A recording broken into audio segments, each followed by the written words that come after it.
Daí, beleza? Então, continuando nosso estudo do livro A Vida Intelectual, do Padre Sertianges, hoje a gente vai estudar o capítulo 3, que é a organização da vida, e no primeiro item aqui ele trata, o título é Simplificar, né? Então, ele traz algumas ideias daquilo que a gente deve enxugar da nossa vida para que a gente possa conseguir estar mais focado naquele nosso objetivo, que aqui no caso seria a vida intelectual, uma vida de estudos. E ele diz assim em uma das frases: a contemplação não coaduna com liberdades de custo alto demais e com complicações.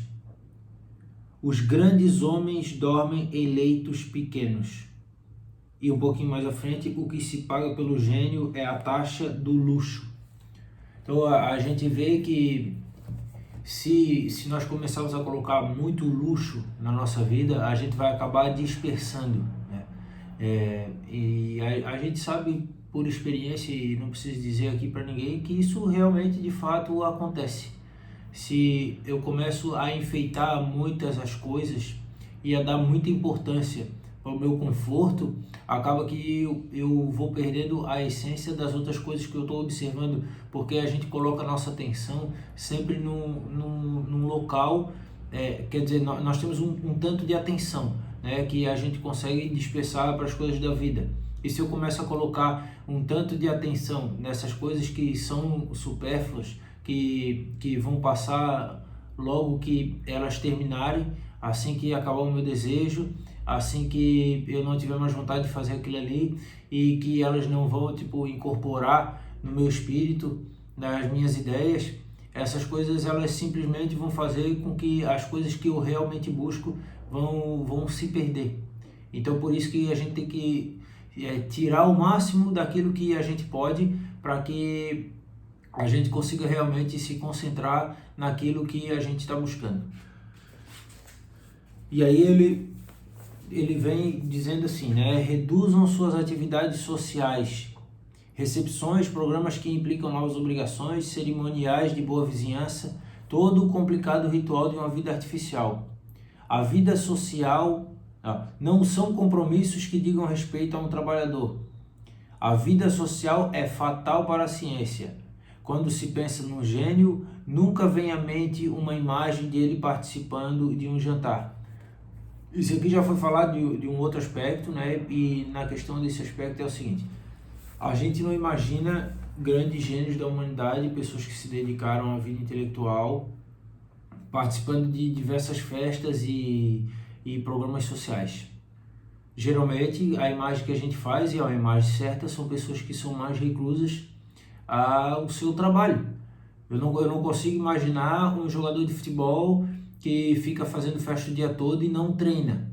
Ele até pode fazer festa, mas ele treina mais do que ele faz festa, porque senão ele vai ficar um especialista em festa e não um especialista em futebol. A mesma coisa quem quer se dedicar à vida intelectual. Se eu faço mais festas, quanto mais eu me dedico a elas, menos tempo eu vou conseguir me dedicar para aquilo que eu realmente estou buscando, que é a vida dos estudos, né? A busca da verdade. Então por isso que tem que ir enxugando essas coisas. Se você quer realmente se dedicar, né? Realmente chegar ao máximo de aproveitamento dessa vida que você se propõe. Isso serve para todas as coisas que nós queremos fazer, né? Quanto mais longe a gente quer chegar, mais tempo nós temos que nos dedicar a elas. Os preconceitos são seus ditadores. Sejam os senhores mesmos seus próprios guias. Obedeçam suas convicções, não a rituais, e as convicções de um intelectual devem enfocar seu objetivo. Uma vocação é uma concentração. O que é concentrar? É estar no centro, manter-se no centro. Se o centro da minha vida é a vocação intelectual, por exemplo, eu tenho que ficar sempre me mantendo nesse centro, e dali eu irradiar as outras coisas, e não de estar lá no canto irradiando para o centro. Seria o contrário, e daí não seria uma coisa verdadeira, não seria algo que eu realmente estou buscando, porque daí o meu ponto central estaria em outro local. E aqui quando ele fala que os preconceitos são seus ditadores, Sejam os senhores mesmos seus próprios guias, obedeçam suas convicções. Quantas vezes a gente vê assim, mas um monte de gente falou isso e não é o que eu penso, só que todo mundo está dizendo, então deve estar certo. Não, por que eu tenho que ir com essas pessoas? A gente tem um exemplo disso na Bíblia, né? A maioria das pessoas disseram, soltem Barrabás. E a maioria das pessoas não estava certa.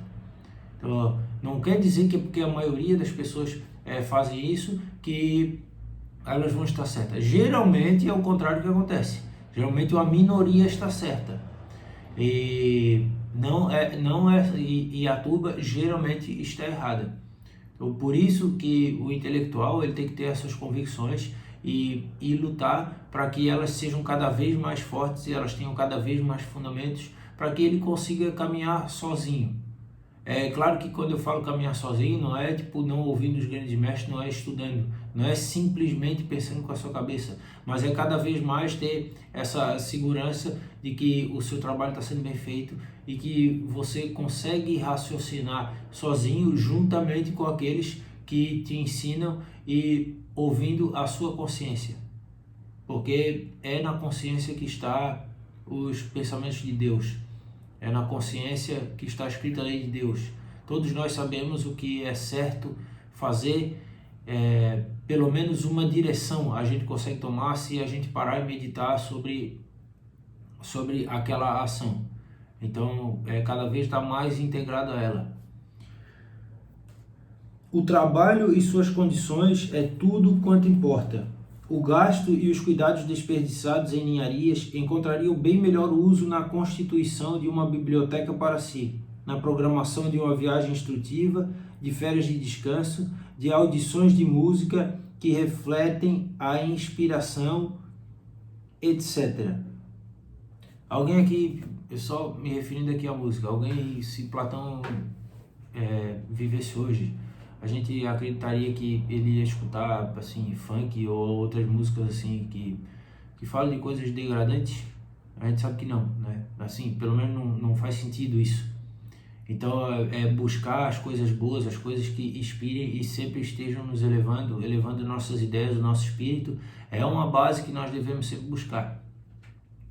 Todo mundo é perfeito nisso aí? Não, todo mundo comete erros, todo mundo tem suas paixões. Mas isso aqui é uma meta que a gente tem tem que buscar sempre atingir. É aquela coisa que a gente nunca vai chegar lá, mas a gente tem que chegar cada vez mais perto, né? Cada vez se dedicar mais. O padre tem o direito de viver do altar e o homem de estudo de sua obra, mas não se reza a missa por dinheiro e não se deve por dinheiro pensar e produzir. Porque se eu começar a pensar e produzir por dinheiro, vamos supor, eu sou intelectual e me torno jornalista. Aí eu tenho que escrever 2, 3 artigos por semana. Daqui a pouco eu não consigo mais pensar nisso aí direito e eu começo a pensar nas contas que eu tenho que pagar por conta das contas que eu fiz para mim, das dívidas que eu fiz. Então a minha produção intelectual ela vai começar a baixar. Por isso que o intelectual, às vezes, ele tem que buscar o silêncio dele, inclusive nas promoções que são às vezes dadas por conta de participar de eventos sociais, essas coisas que já foi dito aqui que tem que começar a evitar, porque daí a gente perde o foco das coisas. Então, aí diz assim, mas parece que é uma vida assim que é meio pesada, é uma vida que tem bastante, eu vou ter que me desfazer de muitas coisas. Sim, realmente você vai ter que se desfazer de muitas coisas. Eu estava falando ali o exemplo de um jogador de futebol, ele tem que se desfazer de muitas coisas até ele conseguir chegar no nível que ele gostaria de chegar.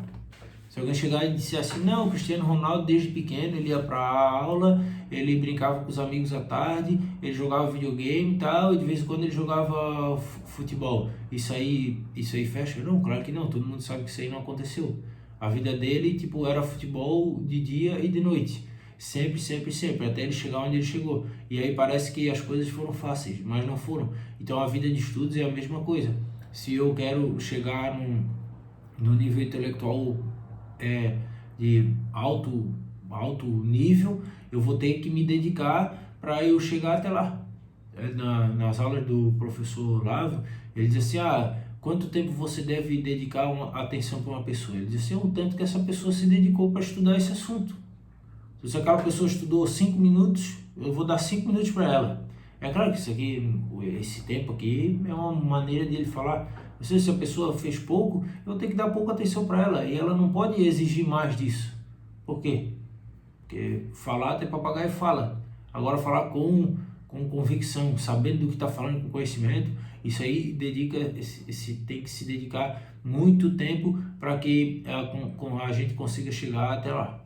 Que é um dos objetivos da vida intelectual, né? Que é conhecer as coisas. O grande objetivo da vida intelectual é conhecer as coisas, chegar próximo cada vez mais da verdade. Aí aqui agora vai para outro ponto, né? Que é conservar a solidão. E a gente tem que entender o que é esse conservar a solidão. Não é ficar um maluco, um recluso maluco. Na organização da vida, o ponto essencial a resguardar em vista do qual se opta por todo o restante são as medidas a serem tomadas interna e externamente em prol da solidão. São Tomás atribui tamanha importância que nos 16 conselhos ao intelectual, 7 ele dedica aos relacionamentos e ao retiro. 1. Quero que sejas lento para falar e lento para dirigir-te ao parlatório. Outro. Não te inquiras de nenhum modo sobre os atos de outrem. Outro. Mostra-te amável para com todos. Outro. Mas não sejas familiar demais com ninguém, pois familiaridade demais gera desprezo e dá ensejo a muitas distrações. Outro. Não te miscuas, não te intromete, não te miscuas de nenhum modo em palavras e ações seculares. Próximo, evita acima de tudo os deslocamentos inúteis. E último, ama a tua cela, se queres ter acesso ao celeiro de vinhos. Então a gente vê, né, como ele dá importância àquilo que ele estava falando dos relacionamentos e ao retiro. Então, isso é importante, né? Primeiro, a gente não pode fazer mal para nossa alma. Se nós formos mal para uma pessoa, aquilo ali mesmo, se a gente depois se retirar, a gente não vai conseguir ficar bem, porque a nossa consciência não vai deixar. Então nós temos que ser bons para as outras pessoas, para que quando a gente vá se retirar, a gente consiga manter essa concentração e esse foco. E outra coisa aqui que ele fala, né? Evita acima de tudo os deslocamentos inúteis, né? Não perca tempo. Eu preciso ir lá mesmo. Eu preciso fazer isso mesmo. Ou será que isso é simplesmente da minha ansiedade, da minha vontade de sair daqui, porque, sei lá, eu quero fazer outra coisa, eu me dispersei. Então é ganhar tempo, né? Hoje em dia, na época de São Tomás de Aquino, sei lá, quase 1000 anos atrás, 800 anos atrás, era uma coisa, e o tempo não era tão corrido como é hoje, né? E hoje em dia parece que a gente não tem mais tempo para fazer nada, então esse conselho dele vale muito mais agora. Ele vale em todas as épocas, mas agora ele é mais urgente. Sejam, pois, lentos para falar e lentos para ir local onde se fala, porque muitas palavras fazem o espírito esvair-se como água. Paguem com sua cortesia para com todos o direito de frequentar verdadeiramente apenas aqueles poucos com quem o relacionamento é proveitoso. Então, São Tomás, né, já dizia, já falei aqui em outros vídeos, a amizade é gostar das mesmas coisas e rejeitar as mesmas coisas. Então, se eu quero ter uma vida proveitosa, eu tenho que começar a andar com pessoas que também querem ter uma vida proveitosa, porque senão eu vou ficar perdendo tempo com assuntos que, assim, não falam de nada, é simplesmente para passar o tempo, e esse tempo ele é precioso para a vida de alguém que quer viver uma vida intelectual, alguém que quer se dedicar a alguma coisa, né? Ter isso como uma missão de vida. O retiro é o laboratório do espírito. Todas as grandes obras foram preparadas no deserto, inclusive a redenção do mundo. Profetas, apóstolos, pregadores, mártires, pioneiros da ciência, inspirados de todas as artes, simples homens ou homem-deus, Todos pagam um tributo ao isolamento, à vida silenciosa à noite. Jesus, antes de passar por tudo aquilo que ele passou, ele ficou 40 dias no deserto. Então veja esse grande símbolo, né, que a gente tem da vida. A gente precisa desse isolamento, que não é um isolamento simplesmente assim, eu não posso ver ninguém. Não, é um retiro, é estar retirado à contemplação. Eu tenho que ficar junto com Deus, eu tenho que ficar pensando nas coisas, analisando elas como elas são. Essa quietude do espírito que a gente precisa. Que mais para frente aqui a gente vai ver que não é esse negócio de simplesmente se afastar. Às vezes isso aí pode ser um negócio que muita gente vai por simples vaidade. Semana passada eu estava indo no shopping, aí estava lá na semana do não sei o que, aí tem uma mulher lá dando aula de yoga, e daí tem um monte de mulher fazendo assim, todo mundo olhando, e ela falando no microfone, e um monte de gente falando. Aí tu se pergunta assim, aí tinha uma fotógrafa tirando várias fotos para colocar no Instagram. Aí tu fala, tá, mas o yoga não tem que ter aquele silêncio, né? Então a gente já vê que aquilo ali é simplesmente uma venda, é simplesmente algo para chamar atenção. Não, as pessoas que estão ali, elas não estão ali, tipo, de fato, né? Entrar em toda aquela filosofia que tem o yoga, tudo. Não, aquilo ali simplesmente é um negócio. E às vezes a gente começa a estudar para ter outros fins que não o estudo mesmo. Como nós estávamos falando ali da questão do dinheiro, né? Se eu começar a me preocupar muito com o dinheiro, aquilo realmente que deveria ser já não é mais. Então é a mesma questão aqui com o estudo, a mesma questão dessa aí do yoga. Eu não posso me dispersar. Nenhum grande homem sequer tentou escapar disso. Lacordaire dizia que ele tinha feito para si em seu quarto, entre sua alma e Deus, um horizonte mais vasto que o mundo, e tinha conseguido obter para si as asas do repouso. Emerson se proclamava um selvagem, Descartes se trancava em um forno. Platão havia declarado que ele consumia mais azeite em sua lâmpada do que vinho em seu cálice. Bossuet levantava-se à noite para seu encontro com o gênio do silêncio e da inspiração. Os grandes pensamentos não lhe vinham senão longe do barulho e dos problemas fúteis. Não tem todo poeta a impressão de estar meramente traduzindo em seus versos as misteriosas revelações do silêncio que ele ouve, segundo a expressão de Gabriel D'Annunzio, como um hino sem voz.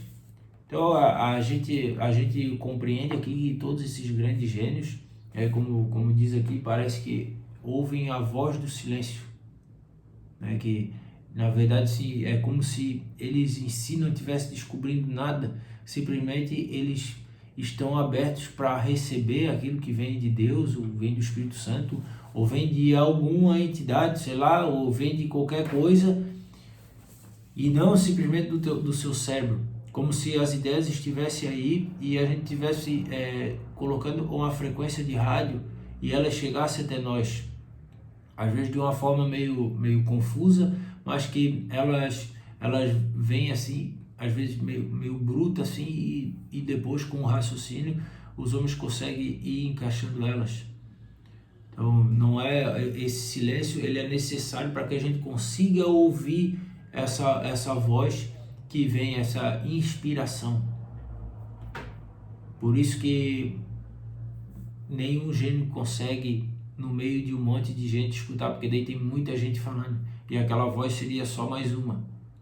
E ela é como se fosse extremamente egoísta. Ela precisa da pessoa dando total atenção para ela.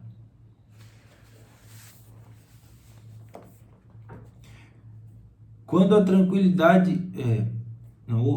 mais à frente. Não é hora de dar ouvidos a choradeiras, de cuidar da vidinha enquanto o tempo voa e de vender o céu a troco de quase nada. Vamos aos poucos. Para nós irmos assim aos poucos, senão a gente não consegue nada. Não, a gente não tem que buscar uma coisa que está muito longe daquilo que a gente consegue entender. Então, eu preciso fazer como eu já falei aqui, né, o do Olavo, fazer um mapa da ignorância. O que eu preciso saber mais que eu não sei para eu entender desse assunto? E ir aos poucos, e não querer chegar numa conclusão antes de ter estudado todo esse processo de todas essas coisas que se passaram historicamente, culturalmente, filosoficamente em cima de um assunto. Então, vamos aos poucos. Ganhar assim é melhor do que querer tirar uma conclusão, porque vai ser errado. Hoje a gente vai numa faculdade, tem um professor de direito, sei lá, vai falar sobre teoria geral do direito.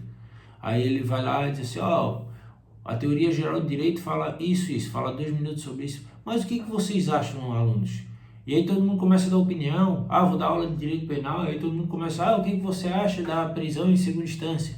O que você acha da maioridade penal, da prisão de menores de 18 anos? Aí todo mundo começa a dar opinião, só que não teve aula sobre aquilo ali.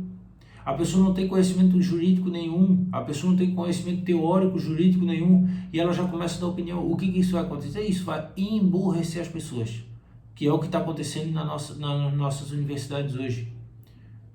Essa crítica radical de tudo quanto existe, né? Eu tenho que criticar tudo, eu tenho que destruir tudo, para depois vai surgir uma coisa melhor. Nada a ver isso aí, nada a ver, as pessoas estão viajando, então a gente tem que ir devagar, né? Ir devagar.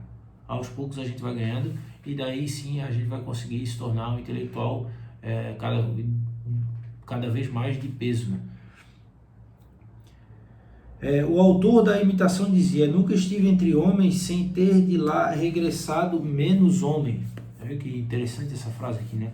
Levem a ideia mais adiante e digam que não tenha de lá regressado menos homem do que sou, menos eu mesmo. E um pouco mais à frente, qual o teu nome que está na Bíblia? E eles responderam: Legião. Esta seria a resposta do espírito dispersivo e dissipado em sua vida exterior. Aquele espírito que Maria vai com as outras, um vai com o outro e ninguém vai com ninguém. Ninguém se escuta, todo mundo só escuta a voz que está em volta. Então o intelectual ele tem que ser concentrado, estar no centro, sempre buscando a sua concentração. E é nesse silêncio, né, nessa meditação que ele vai conseguir encontrar a sua voz. Então aqui ele tá enfatizando, né, ele está dando vários pontos aqui para que a gente não se disperse.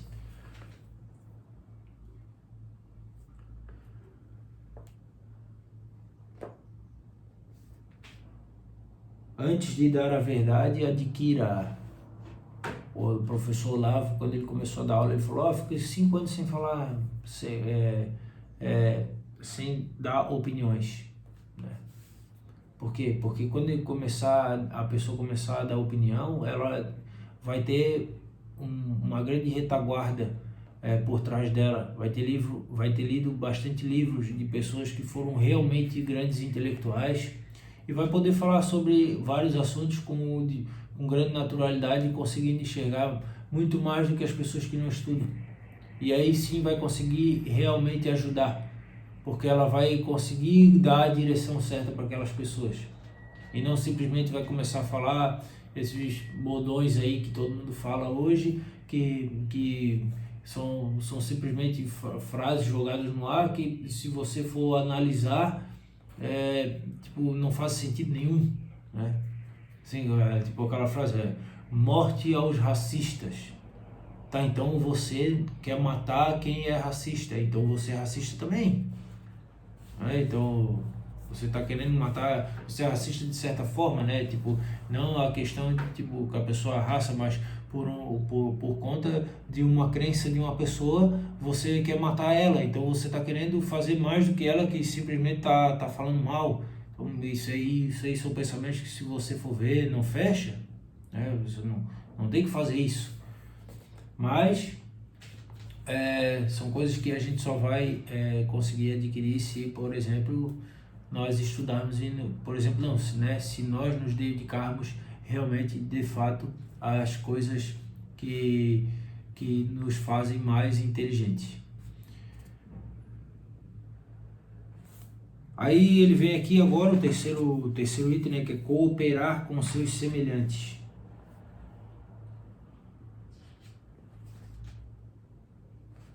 que as oficinas de outrora, e sobretudo as oficinas de arte, constituíam-se em amizades, em famílias. A oficina de hoje é um cárcere, ou então um meeting.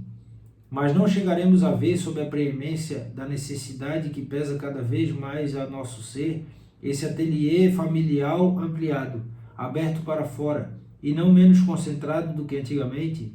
Seria o momento certo para conceber e fundar a oficina intelectual, associação de trabalhadores igualmente entusiasmados e zelosos, livremente associados, vivendo na simplicidade e na igualdade, nenhum deles tentando se impor aos demais, mesmo que possuísse uma superioridade acatada por todos e que lhes fosse de grande valia. Alheios a rivalidades e ao orgulho, procurando apenas a verdade, os amigos assim reunidos seriam, se me é permitida a expressão, multiplicados um pelo outro, e a alma em comum comprovaria uma riqueza para a qual não haveria explicação suficiente em parte alguma. Aqui nesse item 3, não sei se cheguei a falar, é cooperar com seus semelhantes. Então a gente vê aqui quando Sócrates, né, ia conversar com as pessoas, o que ele fazia? Ele ficava destratando? Não, ele fazia a pessoa compreender através das perguntas que ele ia fazendo e a pessoa mesmo respondia. Ela dizia, o que é justiça para você? Justiça é isso. Mas se for isso, isso e isso. Você acha justo isso? Você acha justo aquilo? Daí no final ele dizia, realmente eu não sei o que é justiça. Ou ela já não é aquilo que eu dizia que era. E aquela própria pessoa respondeu. E o Sócrates não tirava sarro dela por conta disso. Ele tentava fazer com que ela ficasse mais próxima dele. Jesus trazia as pessoas para si e fazia com que as pessoas se sentissem melhor, se sentissem bem e mais seguras, né? Se sentissem mais importantes. E se a gente começar a dispersar, se começar a ter muita vaidade e as pessoas que quiserem adquirir cargos ou alguma importância, eu quero ser o dirigente, para quê? Simplesmente para que as pessoas digam que você é dirigente. Isso aí já começou a corromper a essa instituição, esses amigos que se reúnem para descobrir a verdade. Então tem que ter bastante senso moral, esses amigos estarem todos comendo a mesma comida, sentados na mesma mesa, né?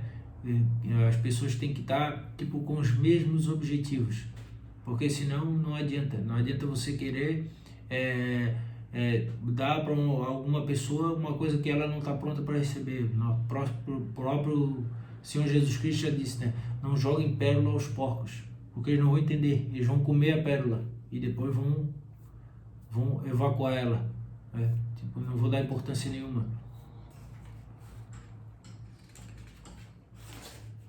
E aqui no quarto item, né, ele fala cultivar os relacionamentos necessários.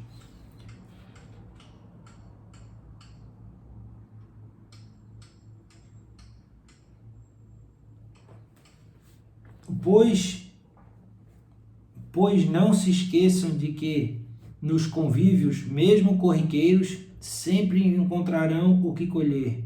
Isolamento demais os empobreceria. E depois, a dificuldade dos romancistas em nossos dias me parece ser a seguinte: se eles não frequentam a sociedade, seus livros são ilegíveis. E se a frequentam, eles não têm mais tempo para escrevê-los. Angústia na medida certa. Então, tem que preservar um tanto de relacionamento, né? O que ele está dizendo aqui. O intelectual não é um isolado, uma pessoa que vive lá nas montanhas do Nepal e não fala com ninguém, porque daí ele também foge da realidade. Agora, se ele tiver contato demais com as pessoas e esquecer desse isolamento, ele também vai acabar se perdendo e vai se tornar mais uma pessoa que fala como os outros falam, né? Vai virar a voz do povo. Então tem que saber a medida certa, né? Como ele falou, angústia na medida certa. O homem, por demais isolado, se torna tímido, abstraído, um tanto esquisito, como um marinheiro recém-desembarcado. Ele não tem mais o senso do destino. Ele parece olhar para outrem como uma proposição a ser inserida num silogismo, ou como um caso a ser anotado na caderneta de apontamentos. né? Tipo, se a pessoa tipo se isola demais, né, a gente vê, daqui a pouco ele chega lá, o que ele quis dizer aqui, né? Daí a pessoa chega numa sociedade, vai lá num grande centro urbano, aí ele fica olhando as pessoas, não, porque isso aqui é assim, e começa, como ele falou aqui, né, começa a anotar numa caderneta as pessoas, o jeito que as pessoas vivem e tal, como se ele fosse superior a elas. Nesse sentido, tipo, as pessoas aqui estão totalmente malucas e o certo é viver em isolamento, e o cara foge totalmente da realidade, começa a fazer um monte de teoria nada a ver, e é isso aqui que ele diz que a gente não deve pregar. Até porque assim, né, se eu sou um isolado desse aí, vou lá para a montanha do Tibete, lá não sei o que, aí eu chego e vejo uma pessoa que está lá no centro de São Paulo e digo assim, pô, mas aquela pessoa ela se irrita todos os dias no trânsito, né, não sei o que, e eu não me irrito. É claro, meu filho, tu não estás passando pelo que ele está passando, tu não sabes tu não sabes como é difícil estar lá. E às vezes essa pessoa tem mais consideração de Deus e de outras pessoas, ela tem uma moral melhor do que a tua, e acaba tu não sabendo porque tu só vê o exterior dela, mas tu não vê a luta que ela tem todos os dias, né? Aí você tá lá, tipo, sei lá, faz a sua parte lá dentro do monastério, tem a sua vidinha certinha, nada te incomoda, e o cara tem, sei lá, tem 3 filhos, tem mulher que tem problema, o serviço dele tem problema, ele trabalha longe, mora longe, o cara, tipo, não tem ninguém para ajudar ele, aí, tipo, fica fácil ter uma vida dessa isolada e criticar o outro. Então, por isso que tem que ter esse discernimento, né? Saber nem tanto uma coisa, nem tanto outra, a medida certa. Em vez da companhia das altas rodas, que ela estime a das almas elevadas, instruídas e de juízo firme. Ou seja, adquira bons amigos. Basicamente isso. Mas o que estou dizendo, os próprios tolos também nos são úteis e nos ajudam a completar nossa existência. Não os procurem, deles já há o bastante. Mas aqueles que encontrarem, saibam tirar deles proveito intelectualmente, numa espécie de contraprova, e humana e cristamente, pelo exercício das virtudes de que eles são os clientes. Ou seja, você não precisa ficar procurando os idiotas. Mas por quê? Porque eles já são bastante e eles vão aparecer na sua vida, sempre. Só que quando eles aparecerem, não os despreze, né? Trate eles bem, cristamente, até porque se você não tratar, você vai se rebaixar, vai ser mais um igual a eles. Ou até pior, porque você estuda, você tem mais conhecimento, né? Então você tem mais responsabilidade. Agora não fique, tipo assim, buscando o convívio deles, né? Não é não ajudar eles, você deve ajudar eles. Nós devemos nos ajudar uns aos outros, mas não o convívio deles, né? Tipo, vamos ficar tocando violão, vamos nos encontrar toda semana, vamos jogar bola 3 vezes por semana, vamos tomar uma cerveja, vamos não sei o quê. Não, isso aí você deve evitar. Se você quer uma vida de estudo, se você não quer, você faz o que você quiser. A Sociedade é um livro a ser lido apesar de ser um livro banal. Leibniz, até do mais imprestável dos livros, sempre conseguia tirar algum proveito. Os senhores não pensam sozinhos, tal como não pensam unicamente com a inteligência. Sua inteligência se associa às suas outras faculdades, sua alma a seu corpo, e sua pessoa às suas relações. É tudo isso o seu ser pensante. Componham-no melhor que puderem, mas que as próprias taras que ele apresentar, tal como as doenças que tiver, tornem-se valores, por meio de algum louvável gesto de sua grandeza de alma. No restante, em seus relacionamentos, comporte-se de tal maneira que sempre seu espírito e seu coração dominem sua situação. A gente ter esse foco, né? De estar sempre prestando atenção naquilo que a gente quer e naquilo que a gente busca. E sempre tomar nossas atitudes, ter os nossos atos, as nossas ações, que elas sejam sempre coerentes com aquilo que a gente acredita. Isso é uma das coisas mais difíceis que existe no mundo. E não é porque eu estou falando isso que eu faço isso. Não, mas é que a gente tem que buscar o máximo que nós conseguimos, que tiver dentro do nosso limite, das nossas forças, sermos assim. E cada pouquinho que a gente vai ganhando, a gente nota que a nossa alma vai sendo transformada.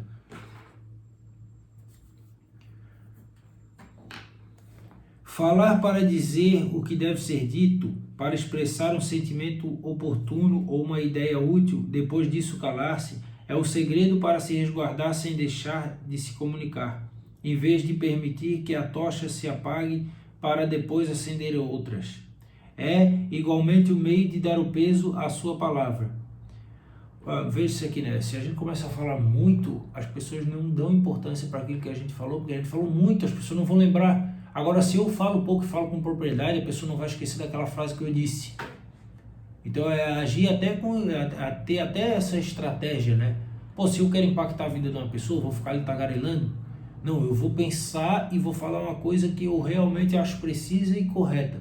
E aquilo que eu não tenho certeza, ou que eu sei que não vai acrescentar muito, eu fico quieto. Porque daí quando eu abrir a boca, essa pessoa vai dar mais importância para mim.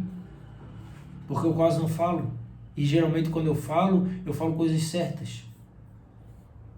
A palavra pesa quando se sente por baixo dela o silêncio, quando ela oculta e deixa adivinhar, por detrás das palavras, um tesouro que ela libera progressivamente como convém, sem precipitação e sem agitação gratuita. O silêncio é o conteúdo secreto das palavras que contam. O que faz o valor de uma alma é a riqueza do que ela não diz. Então veja, né? O que faz o valor de uma alma é a riqueza do que ela não diz. Nós falamos muita besteira, nós falamos coisa demais. Se eu pegar o vídeo aqui, eu poderia tirar metade do vídeo. Apesar de eu já estar tentando enxugar ele, né? Já é um estudo de apenas algumas frases. Mas mesmo assim, tem coisas que às vezes não precisam ser ditas. Ou elas poderiam ser ditas com uma frase menor e mais precisa. Só que eu estou tentando fazer aqui um estudo tipo, como se fosse uma conversa. Mas a gente, tipo, dentro dos limites, a gente tem que falar menos e dizer mais. Né? Dizer mais no sentido da frase ser mais rica. Se eu fosse, tipo assim, pegar aqui esse livro, a gente fosse estudar e eu preciso falar eu preciso, tipo, eu vou estudar mais para falar esse livro aqui. Eu poderia fazer isso aqui, só que eu não tenho tipo, muito tempo para ficar estudando. Então, eu pego o livro aqui, as frases que eu anotei da vez que eu estudei e vou comentando ela livremente. Agora, se eu fosse fazer uma palestra, eu não podia fazer isso, até porque assim, eu estou no 3º capítulo e cada vídeo tem 30 minutos, 30 e poucos minutos, então fica difícil fazer isso, não dá. Né? Eu teria que me organizar. Então, quando a gente vai conversar com uma pessoa, se a gente puder ouvir ela, às vezes a gente não vai falar tão pouco, né? Eu vou falar uma frase, claro, não vou dizer uma frase como diria Jesus, vou mudar a vida de uma pessoa, não é isso. Mas se a gente já conseguir ir enxugando aos poucos as coisas que a gente tem para dizer para uma pessoa ou para um grupo de pessoas, isso aí já é ganho, né? É aquilo lá, vamos aos poucos, né? É um degrau de cada vez. Manter a dose necessária de ação.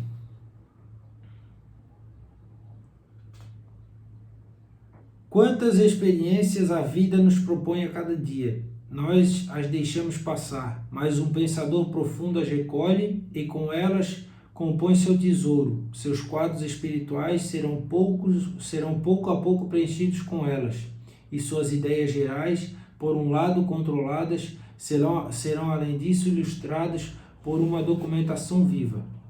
A ideia em nós, quando privada de seus elementos tirados da experiência, de seus fantasmas, não é senão um conceito vazio, que nem se percebe mais. Na medida em que os fantasmas são ricos, o pensamento é amplo e forte. Aqui, essa parte, né? A ideia em nós, quando privada de seus elementos tirados da experiência, de seus fantasmas, não é senão um conceito vazio. Quantas teorias a gente vê hoje, né? Que tipo assim, elas não fazem sentido nenhum. A gente pega assim, vai falar tipo de ideologia de gênero. São coisas que não tem nada a ver com a vida. Elas são simplesmente ideias tiradas da cabeça, mas se nós formos colocar na realidade, no fato, elas não fazem sentido. São pessoas que, tipo, assim, não tem cultura nenhuma e tentam forçar uma situação, é um jogo político, sei lá, é muito mais questão de poder, né, de engenharia social, do que ideia mesmo, busca da verdade. Essas pessoas aí estão ficando loucas e tantas outras teorias que as pessoas ficam loucas porque elas fogem da experiência, fogem daquilo que é real. Tem uma frase aqui que foi citada antes, né, do Abiel: tu és um balão cativo, não deixes que se desgaste o barbante que te liga à terra. Não voa, cara, não viaja, não foge da terra. Tu podes até voar em cima, mas olha para o chão. Para que eu vou começar a voar e olhar para o céu? Não, então eu já olho para o céu direto. Se eu vou voar, é para quê? Para eu enxergar o chão melhor, para eu enxergar a realidade mais ampliada. Eu não vou viajar para olhar para o céu, que vai ser infinito de qualquer forma. E aqui, depois, né, que é a última, já chegando no final desse capítulo, que é preservar em tudo o silêncio interior. Aqui ele cita: não se pode servir a dois senhores, né? Cita a Bíblia, e depois ele diz assim: o espírito de silêncio será, pois, exigido onde se estiver. Ele é sobretudo o que importa. Diz-se às vezes que a solidão é a mãe das obras. Não, e sim o estado de solidão. Tanto que podemos, a rigor, conceber uma vida intelectual fundada num trabalho com duração de 2 horas por dia. Seria possível pensar que, estando essas 2 horas a salvo, a conduta subsequente se daria como se elas não existissem? Seria um erro de entendimento muito grave. Essas 2 horas são ofertadas à concentração, mas nem por isso deixa-se de requerer a consagração da vida inteira. Ou veja, essas 2 horas que eu vou me concentrar, eu vou fazer com que todo o meu dia seja regido por elas. Eu não vou me concentrar aquelas 2 horas e depois o restante do dia eu vou deixar de pensar como se aquelas 2 horas fosse eu vendo um filme, que daí eu vou esquecer e não vou levar depois, como se eu estivesse vendo desenho. Essas 2 horas elas podem reger todo o restante do meu dia. O intelectual deve ser um intelectual o tempo todo, o que São Paulo sugere ao cristão: quer comais, quer bebeis, quer façais qualquer outra coisa, fazei tudo pela glória de Deus. Você mantenha a tua missão. O que você se propõe? Me proponha isso. Beleza? Então que todos os teus atos sejam de acordo com isso, focados nisso, na direção disso, com isso no centro. A solidão que lhe é recomendada é menos uma solidão de lugar do que uma solidão de recolhimento. Ela é elevação mais do que afastamento. Ela consiste em se isolar pelo alto, graças ao dom de si, às coisas superiores, e mediante a fuga das leviandades, das divagações, da mobilidade e de toda a vontade caprichosa. Ou seja, não é o silêncio em si, é o silêncio dessas coisas, né? É o silêncio da vontade caprichosa, das divagações, das leviandades, da mente de fuga. É isso aí que eu tenho que buscar me imiscuir, né? É disso que eu tenho que fugir. E aqui, só para terminar, daí cita uma frase que resume isso, né? De Platão, que ele diz assim: tu podes estar numa cidade como um pastor em sua cabana no alto de uma colina. Ou seja, tem gente que agora, assim, né? Agora tem uma mania dessa: não, eu tenho que me afastar dos grandes centros. Se tu acha que tu tem que te afastar, te afaste, meu filho. Você tem livre-arbítrio, você faz o que você quiser. Agora, assim, não é isso que vai fazer a tua vida ser tranquila. Você às vezes vai fugir de um problema que você não está conseguindo, resolver. Tem um juiz que ele conta uma história que assim que ele passou para a magistratura, ele foi levado para uma cidade, ele em Minas Gerais, e aí ele estava muito triste porque ele estava longe de casa, tudo, ele estava pensando em fugir, em sair da magistratura. E aí ele pegou, se eu não me engano, para trabalhar com crianças e adolescentes, e daí ele foi visitar um convento. E aí quando ele entrou no convento, uma freira disse: aqui a gente diz uma frase para todo mundo que chega. Posso dizer uma frase para ti? E ele todo triste: pode dizer. E ela disse: floresça aonde Deus te plantou. Você tem que florescer aonde Deus te plantou, meu filho. Você tem que ser luz onde é que você está. Então busca nesse recolhimento, que é tipo o recolhimento das coisas que não importam, né? fica naquilo que é do teu espírito, que é imortal, essas ideias que realmente importam. Esse é o verdadeiro recolhimento, e você pode estar em qualquer lugar para isso. Então, esses foram os toques, né, que foi dado aqui no terceiro capítulo, e depois a gente vai para o próximo, que fala sobre o tempo do trabalho. Fechou? Valeu!